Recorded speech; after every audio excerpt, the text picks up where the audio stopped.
Unit 10, Adverse Driving Conditions and Emergencies. We're going to talk about the anti-lock brakes of a car in video 10.2.1, and the rules to live by is to stomp, stay, and steer.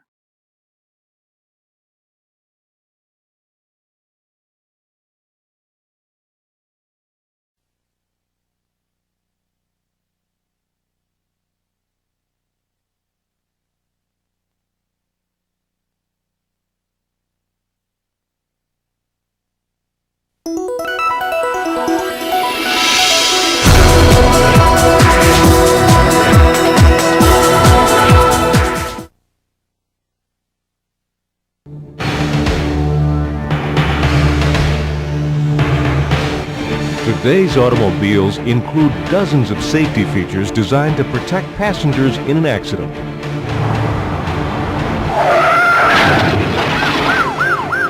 But wouldn't it be nice to avoid that accident in the first place?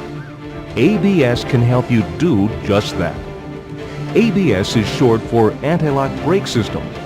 The primary task of a four-wheel anti-lock brake system is accident avoidance, helping the driver to brake and steer where he wants to go in a hard braking situation. Here are the ABS rules. Stop. Firmly depress the brake pedal. Stay on the brakes. Don't pump the brakes. Steer where you want to go. Hard braking on any road surface can cause wheel lockup and a loss of vehicle control. When any wheel locks from constant brake pressure, even for a split second, the locked wheel becomes useless in the driver's attempts to steer the vehicle. To overcome this, the ABS computer pumps the brakes much faster than a driver ever could, preventing the wheel from locking and allowing the driver to maintain steering control. Four-wheel ABS also provides the added benefit of saving wear and tear on your tires. Without four-wheel ABS, locked wheels from an emergency stop can leave braking patches, damaging your tires and affecting your vehicle's ride. It's important that you know if the vehicle you're driving is equipped with anti-lock brakes. On vehicles with ABS, you'll see this symbol light up on your instrument panel when you start the engine. Here are the ABS rules. Stop. Firmly depress the brake pedal. Stay on the brakes. Don't pump the brakes. Steer where you want to go. The noise you hear and the pedal vibration you feel are normal. That means that the ABS is working. Remember that anti-lock brakes, as good as they are, can't overcome the laws of physics. Just because your vehicle has ABS doesn't give you a license to drive more aggressively. Always keep a safe distance in front of you and maintain a speed consistent with road conditions. And always wear your safety belt. Video review. What's the primary task of ABS? ABS stands for Anti-Lock Brake System, and the primary task is to allow the brakes to still move while slowing you down. Think of it like a pedal bike. You got your little bicycle. If you used to lock up your tires, you would skid. You couldn't control the vehicle. But if your tires kept moving but slowing down, you could still steer the car. What are the ABS rules? Stomp on the brake, stay on the brake, steer the brake. You can hit it as hard as you want. What may you notice when using ABS? You might notice a vibration or a noise. That's the ABS working. So don't get nervous if you feel a vibration. Let's talk about some automotive technology. The anti-lock brake system, ABS, like I said, are designed to allow steering and simultaneous braking without losing vehicle balance. Anti-lock brakes do not necessarily shorten stopping distance on a dry pavement, but generally shorten stopping distance on wet surfaces where traction loss can be a serious problem. If the driver fully applies the brakes in a vehicle without the anti-lock brake system, the brakes can lock. This causes the wheels to stop turning, which makes the tires skid. Skidding tires have very little grip and are not effective at stopping or turning the vehicle, so the driver may be unable to take evasive action. With ABS, when the driver fully applies the brakes, the system uses sensors to detect any brake lockup and rapidly pulses that brake to prevent it from locking. This helps to prevent skidding so the tires can maintain grip. It also helps to allow the vehicle to be steered around obstacles while braking.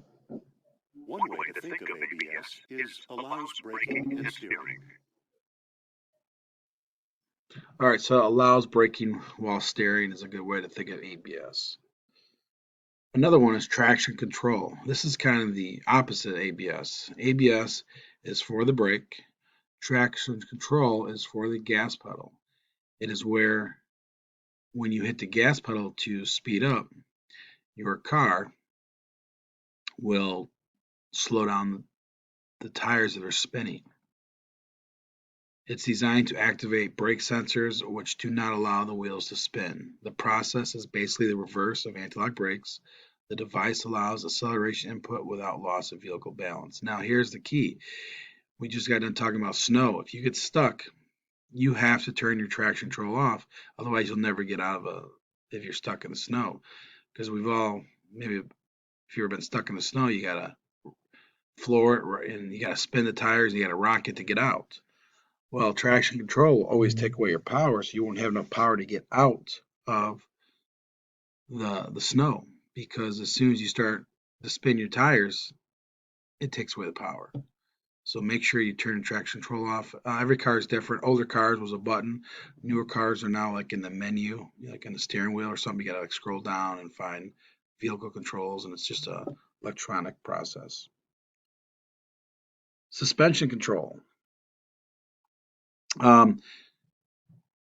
Adjust vehicle's balance at struts or shocks absorbers through adjustment of fluid or air pressure when too much weight is suddenly transferred to a given shock or stress. So basically, cars are very smart, and this front wheel hits a bump, it can stabilize the car by adding more pressure, fluid or air to the other absorbers. Electronic stability program. Now here's the kicker about this one. You do not have to understand what it does, which makes no sense to me. All you have to know for the test is what ESP stands for, and it stands for Electronic Stability Program. But let's become better drivers and actually know what it actually does. And let's watch a video on ESP.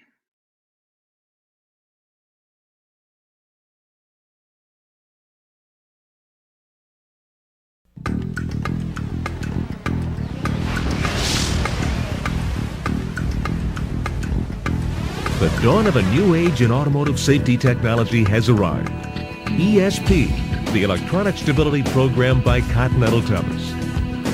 ESP brings to light a new world of superior safety technology, designed to help avoid accidents by enhancing the driver's control to prevent a vehicle from skidding or sliding. The Electronic Stability Program is an innovative system that constantly monitors the driver's intention and vehicle performance. When the system detects that a difference may occur between the vehicle's motion and the driver's input, the system intervenes so the vehicle maintains the intended direction. During an oversteering or skidding condition, the vehicle's rear end has a tendency to skid. The ESP system applies the brake to the outer front wheel, counteracting the oversteer condition.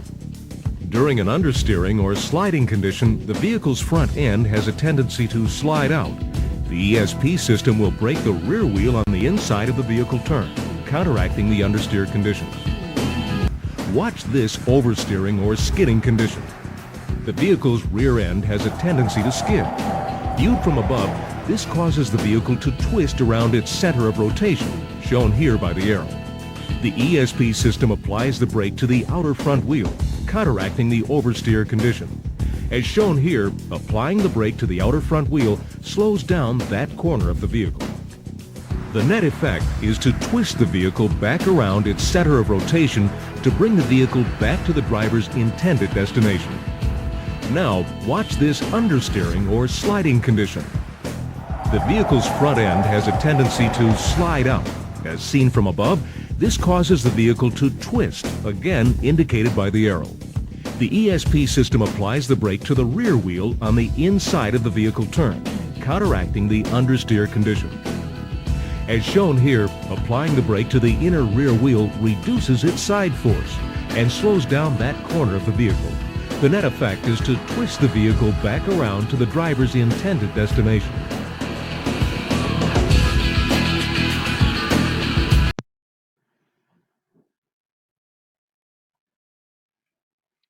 What is the electronic stability program designed to do? Well, let's do a quick review. ABS was to help you with brake skidding. Traction control is designed to help you with power skidding, where you burn out. ESP is to help you with cornering skidding. What is electronic stability program designed to do? It's to help your car from spinning out going around a curve too fast.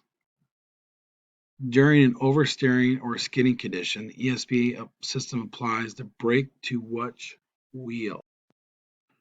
So you saw in the video, if a car was going around the curve too fast and its back end starts to slide, and its back wheel is going to bring it back, the back end in.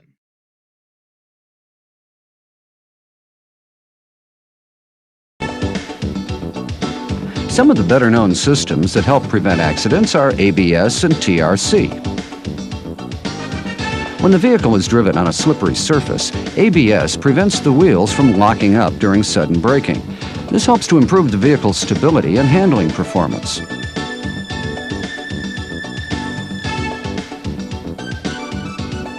When the vehicle is starting off, TRC prevents the wheels from freewheeling. As a result, this also helps to improve the vehicle's stability and handling performance. In other words, ABS helps to improve the vehicle's stability during deceleration, while TRC helps during acceleration. In addition to these efforts to improve the vehicle's stability, the objective of VSC is to ensure stability while cornering. Thus, through mutual cooperation, ABS, TRC, and VSC help improve the vehicle's safety in all of its movements. Let's observe the effectiveness of VSC during an actual test drive. On a slippery surface, when the driver turns the steering wheel quickly to avoid an oncoming car on a curve, the car without VSC slips sideways. This greatly affects the vehicle's stability, making it difficult for the driver to control the vehicle. However, a car that is equipped with a VSC system maintains its stability even under the same circumstances. As a result, it can safely complete the turn.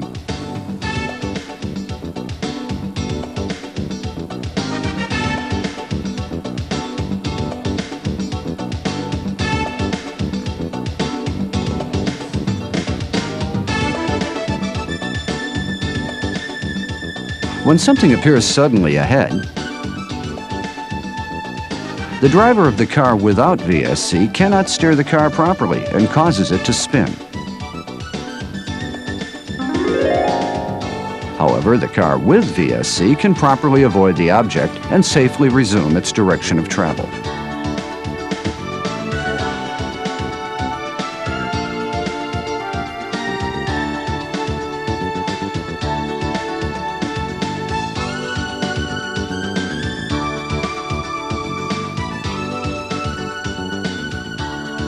During a lane change on a slippery surface,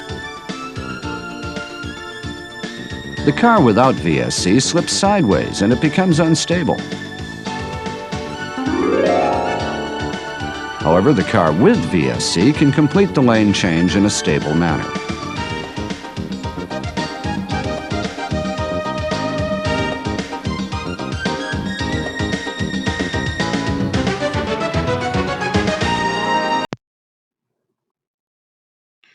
Automotive technology. Other things that make cars safer.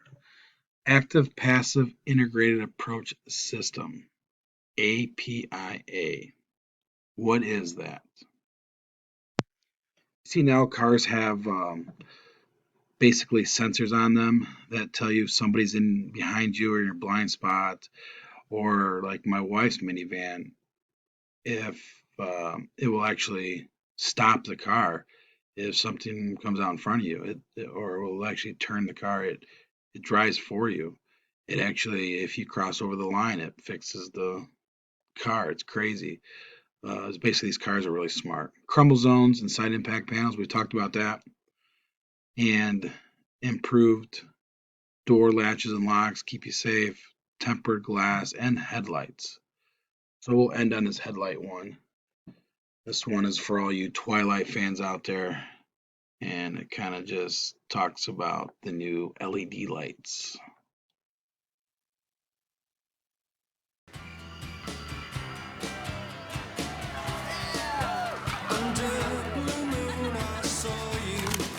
So soon you'll take me up in your arms, too late to beg you or cancel it. Oh, I know it must be the killing time. There he is.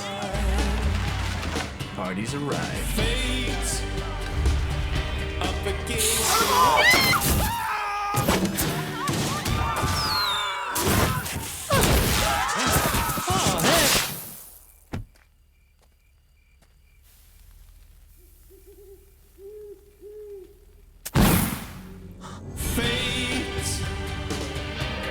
Against your will, through the thick and thin, he will wait on.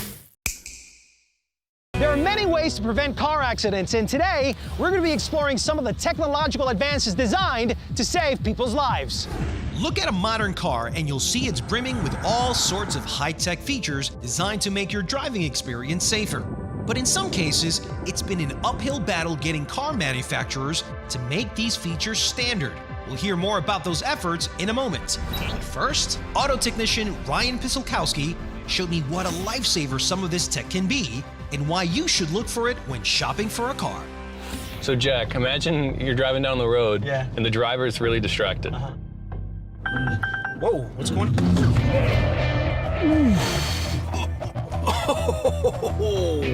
Woo! Would you believe that I didn't step on the brake pedal? You're kidding me. This car has automatic emergency braking and forward collision warning. So I don't know if you heard that audible tone before we stopped. Like some sort of beep. Yeah, to get your attention. It lets you know there's something ahead of you going at a much slower rate and you're getting closer quickly. So how does that work? This car has radar and cameras that are sensing an object in the road in front of you. Basically knows that you're not going to stop in time on your own, and it stops the car for you. This has to be one of the best features you can have in a car. Is it standard in every car? Not yet. This is new technology. It takes time. We would like to see this in all cars. That's how to avoid hitting what's in front of you. But our next safety feature is all about avoiding hitting what's behind you. Take a look behind me. Can you see anything back there? Just the trees and the grass. Now check this out. Hey, the cones. Yeah. I couldn't see those.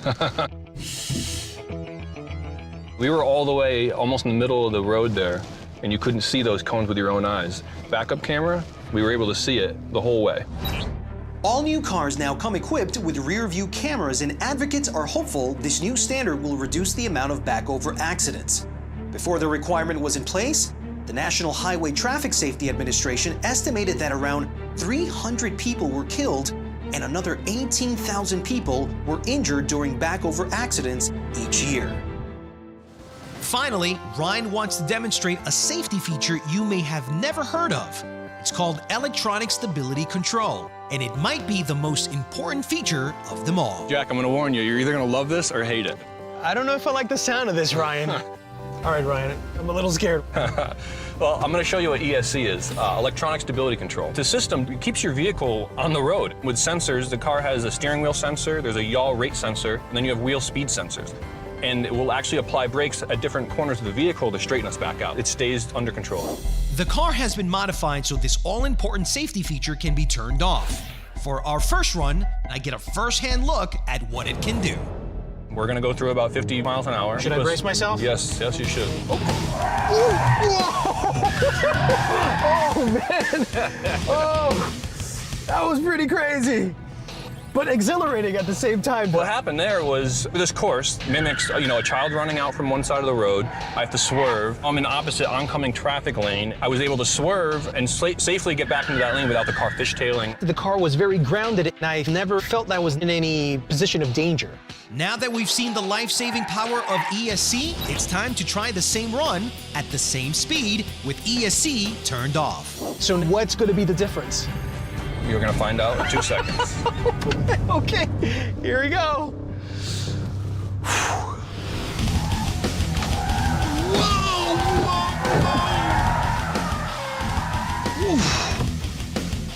So, Wow! that's Thank goodness for the ESC. What many people don't know is how hard-fought the battle has been to get car makers to install these safety features as standard. To find out more about that, I met with Consumer Reports CEO Marta Tellado. I was just at the auto test track.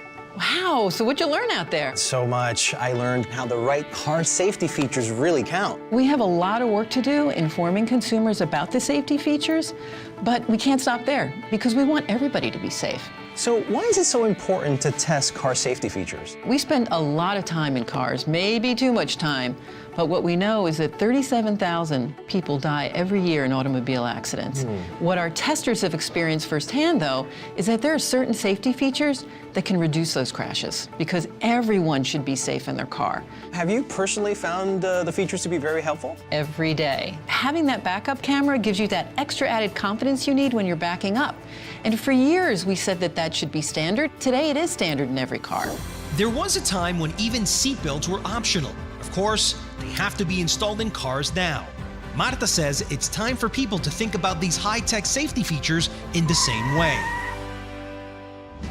Marta, I just noticed you don't have anything to drink. Want me to get you something? I'd love some water. Do you know where that is? Yeah, I think I'm so sorry. I think I need a backup camera for life. I think it's a pretty good idea, Jack. I'll be right back.